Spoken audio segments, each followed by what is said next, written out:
well as part of the criminal justice system. So, but I do not draw any sort of connection between Jeffrey Epstein's suicide and what may or may not happen to any other defendant while they are detained pre-trial. And of course, the decision whether to detain the defendant will be up to a judge. Our position is that pretrial detention is warranted under the law and based on the facts of this case. And I'll leave it at that. Are some of the prosecutors on this case some of the same prosecutors that had been handling that or that worked on the Maxwell case? So I'm not going to get into the staffing. I will say that this team, this group of AUSAs, this incredible group has been working on this case around the clock, and they've had their hands full. Next question. Gus Rosendale, NBC News. Good morning, sir. Combs' attorney said that his client has been cooperative with investigators. He said that this morning. I was wondering if you would have a reaction to that. Let me just say this. I think that generally and with increasing frequency, the word cooperative or cooperating has taken on tremendous elasticity and it no longer really bears any relation to what the word means when we use it in a very specific context. So responding to lawful process and the like does not qualify as cooperation when we use that term here. Mike Sisak, AP. Thanks. To that end, was there any discussion of Mr. Combs surrendering? I understand he was taken into custody at a hotel in Manhattan last night, and maybe that wasn't the plan. Can you elaborate on how that came about and why that was? I'm not going to be able to get into any sort of operational details as to how he was taken into custody and when. He is in custody right now. He will be appearing in court later today. Was there any discussion of him surrendering, given they claim he's cooperating? I'm not going to be able to get into law enforcement tactics or operations.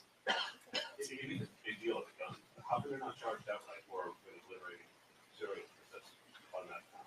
Well, I can't get into the charging decision. It is very meaningful to us that weapons were possessed, as we allege in the indictment.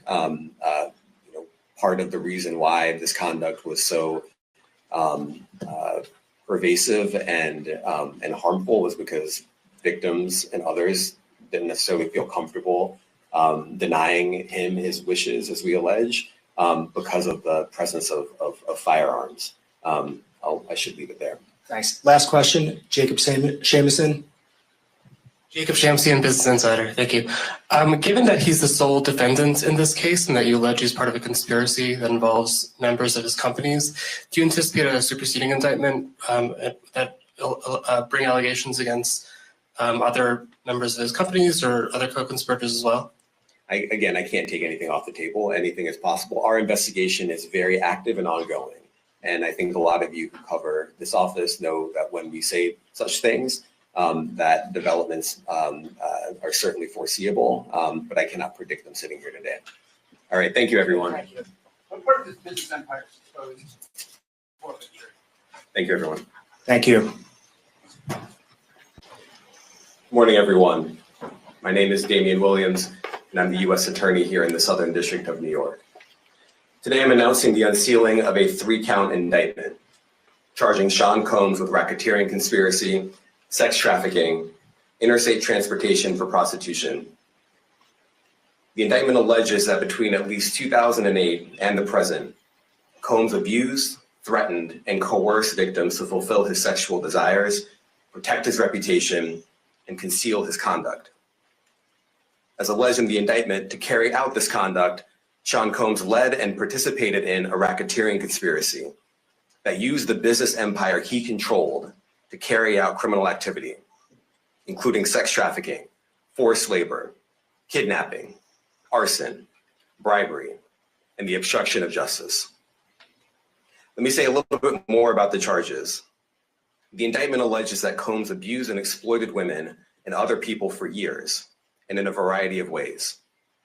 As alleged, Combs used force, threats of force, and coercion to cause victims to engage in extended sexual performances with male commercial sex workers, some of whom he transported or caused to be transported over state lines. Combs allegedly planned and controlled the sex performances, which he called freak-offs, and he often electronically recorded them. The freak-offs sometimes lasted days at a time, involved multiple commercial sex workers, and often involved a variety of narcotics such as ketamine, ecstasy, and GHB, which Combs distributed to the victims to keep them obedient and compliant. As alleged, when Combs didn't get his way, he was violent, and he subjected victims to physical, emotional, and verbal abuse so that they would participate in the freak-offs, and that Combs hit, kicked, threw objects at, and dragged victims, at times by their hair. On one occasion in March of 2016, that conduct was captured on video and later reported in the media. Specifically, Combs kicked, dragged, and threw a vase at a victim in a Los Angeles hotel when the victim was attempting to flee. As alleged, these assaults often resulted in injuries to the victims, which took days or weeks to heal. In addition to the violence, the indictment alleges that Combs threatened and coerced victims to get them to participate in the freak-offs. He used the embarrassing and sensitive recordings he made of the freak-offs as collateral against the victims. And the indictment alleges that he maintained control over the victims in several ways, including by giving them drugs, by giving and threatening to take away financial support or housing, by promising them career opportunities, by monitoring their whereabouts, and even by dictating their physical appearance. Because of all of this, the indictment alleges that the victims did not believe they could refuse Combs without risking their security or facing more abuse. The indictment also alleges other acts of violence undertaken by Combs and others, including violence against witnesses to his abuse, kidnapping, and arson. The indictment alleges that on more than one occasion, Combs carried or brandished firearms to intimidate and threaten victims and witnesses. Now, Combs did not do this all on his own. As I mentioned, Combs has been charged with RICO conspiracy. He used his business and employees of that business and other close associates to get his way. Those individuals allegedly included high-ranking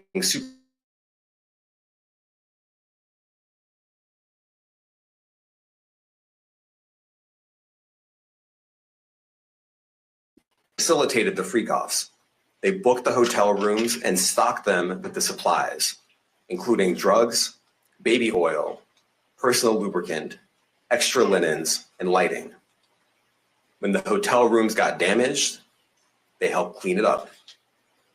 They arranged for victims and commercial sex workers to travel for the freak-offs, and they delivered large quantities of cash to Combs to pay for the commercial sex workers.